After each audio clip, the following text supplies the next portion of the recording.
Scott, you are hitting a Stripe Show flush rocket right at your intended target. So the first thing that I would ask you is, how often are you hitting shots like this on the range, and can you take it to the golf course? Like, are you stepping up on the first tee and just piping it into the dude's pool out of bounds after just hitting him dead straight on the range?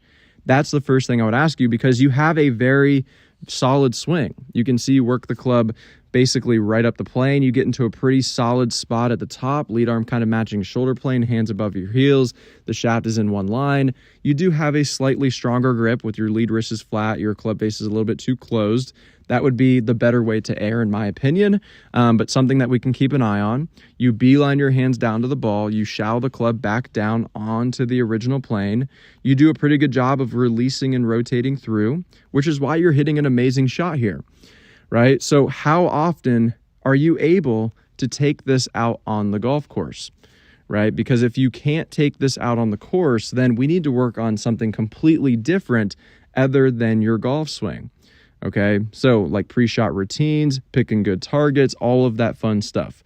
If I could give you anything as far as drills go, I would have you pull these shoulders back a little bit, bend a little bit further over at the waist, and I would highly recommend doing one or two options, grabbing a stock shot setter that's going to square up the club face at the top of your swing without changing your grip. Now, if you did want to neutralize your grip instead of having it a little bit too strong, you can get a grip trainer.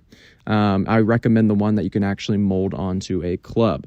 Okay, that's going to promote more of a square face at the top of your swing, so you don't have to find the matchup coming down to like rotate as hard and as fast as you can and hold onto that club face. But you do a really good job of that. So I'm okay with it. I would err on the side of focusing on some more pre-shot routines, picking good targets, course management, and all that stuff, because you have a very solid swing.